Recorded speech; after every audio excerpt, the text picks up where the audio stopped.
U.S. House of Representatives voted last week to give a big shot in the arm to a tiny, teeny technology. Lawmakers agreed to spend $2.4 billion over the next 3 years to research what's called nanotechnology. The Senate and the President are expected to approve the funding as well. And for more on just exactly what nanotechnology is and how it's going to impact big business, here's CNBC's Scott Cohn.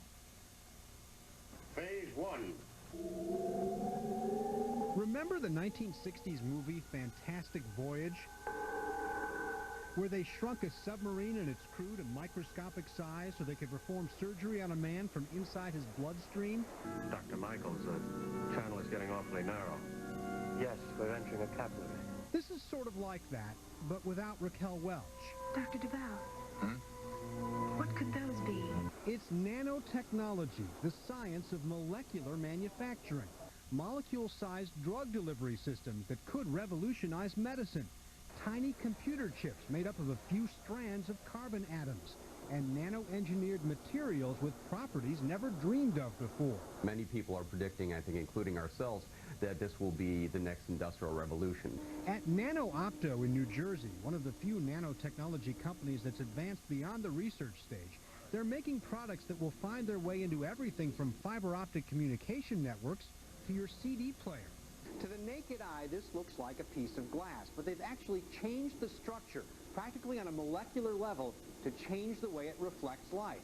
With the same basic technology used to etch computer chips, they carve these tiny ridges into the glass, only visible through an electron microscope. Each ridge is 1/1000th the thickness of a human hair. In the past, optical components makers had to find just the right material and polish it just so to get it to work, a trial and error process that could take years. This way, all they have to do is microscopically etch the glass, and it will automatically reflect the light just the way they want. That saves time and money. So using nanotechnology, a big screen TV that costs $5,000 today could go for under $1,000. For us, we think that we're at the forefront of commercializing nanotechnology. No wonder companies are clamoring for nanotechnology. It's already being used to develop wrinkle-free fabrics and the composite steps on some of General Motors' vans, lighter and stronger than conventional materials, GM says. The semi-lunar valve should be on our left any second now. And while they can't really miniaturize a submarine, a Houston company, C60, uses a molecule of 60 carbon atoms to deliver drugs that will treat HIV and cancer. Yes, I see it now. There are roughly 1,200 startup nanotechnology companies, according to the Nano Business Alliance. But big companies are working on it too, including IBM, Hewlett-Packard, Alcoa, John Deere, and CNBC's parent company, General Electric. All convinced the next big thing is really, really small. Scott Cohn for Wake Up Call in Somerset, New Jersey. What about this next big thing? Well, the Bush administration's support of nanotechnology and the money being committed to its future are being closely watched by investors. Fascinating indeed. Technology at the molecular level. Today at the Nano Business 2003 conference, Wall Street will get a first chance to hear about the future of this technology by one of the Hill's top nano agents. That doesn't mean he's small. He's big. He's regular size. Phil Bond, Undersecretary of Commerce for Technology. But before he delivers the keynote address, he's going to talk with us about some of the applications. Good morning, Secretary Bond. With all the potential applications, as we just saw, nanotechnology, we're talking about clothing, healthcare, high-tech devices. It does appear, from what we're talking about, that we are on the verge of another tech revolution. Explain it, if you will. Well, it is going to change everything, and it's going to touch everything. Virtually anything you can imagine in the industry will ultimately be touched by that. What I think investors and maybe your viewers need to understand is there are near-term, what I call evolutionary nanotechnology changes already in the marketplace, and then there are the revolutionary changes that are going to enable the fantastic voyage of the future. Just to show some of our viewers what we're talking about here, here's a near-term technology that's already in use. These pants have been treated with what's called nano whiskers to make it strong. I'm going to pour some Coke on this fabric, okay? Make a big mess here. See how it just beads right off? I mean, it's almost like Teflon, and, you know, we've seen Teflon pants and Teflon fabric. I'm having too much fun here. But how is this possible? This particular technology developed by a company called NanoTech. This is great if you're a slob. Stain-resistant pants. Yeah. Right, and they also have ties, your gentleman will like to know, too. Oh, perfect. More than once. But this actually kind of uses a technology to bake on these nano whiskers. Nano just means very small, Greek root word. A nanometer is 1/1000th of a meter, about 1/40,000th the width of a human hair. So we're talking about very, very small. And by having this invisible, and you can't even feel it, coating of whiskers on there, that's what enables it to separate the liquid. So the federal government has already offered up about $2.4 billion in terms of technology, research, and development. Obviously, Wall Street investors are going to be fascinated with that.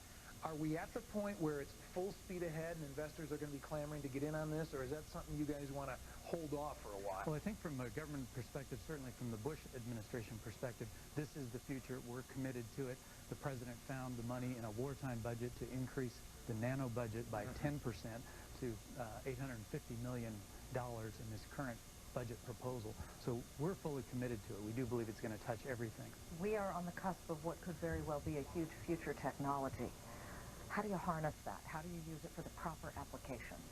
Well, I think it is going to be more disruptive even than IT was, more disruptive than the Industrial Revolution. Talk about the technical aspects of it, those types of applications that some people are actually fearful of. Right. There are some fears because it's going to be able to enter into molecules. You may look at systems that would go into your bloodstream so that I would know the instant I contracted a cold virus, my watch would tell me that I had just got that and that I could go to the store and pick up vitamin C. So we're going to have those kinds of things, and that raises some ethical concerns. The good news is we know that.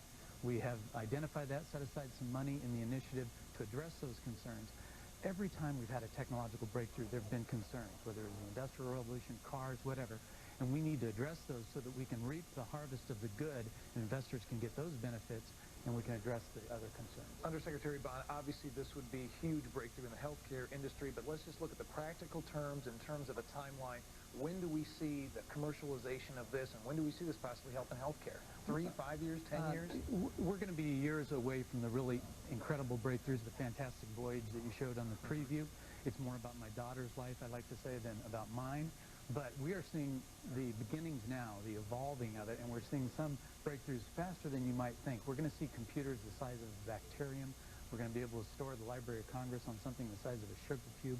These things are coming. Computers the size of that. I'm having trouble on my BlackBerry just typing things. I don't know if I wanted any smaller. Well, we're going to be surrounded by information. That's going to better our lives. You're going to be able to monitor your health at all times, get any information you need when you need it. Thank you for your time here today. Thank you very much. Appreciate it. Phil Bond, Undersecretary of Commerce for nanotechnology, but it's really big. We're coming right back, and while we bump out, I'm going to pour more Coke on these pants because I'm having too much fun. Look at it just bead right off.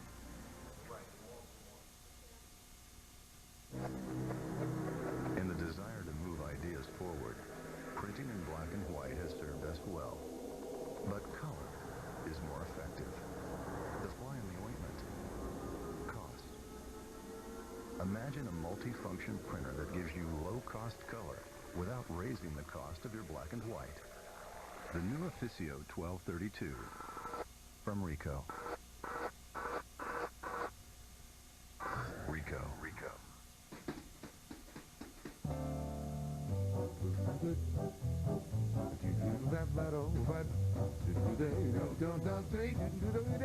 Introducing Intel Centrino Mobile Technology.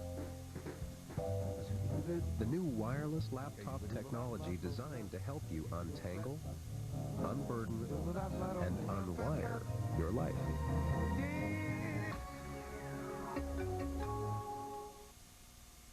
Hello, John? Oh, I lost the signal. Go forward. Hello? Stop! All right, back up. Yeah, right there. That's good. Oh. My boss is going to kill me. Searching for a wireless signal your business can count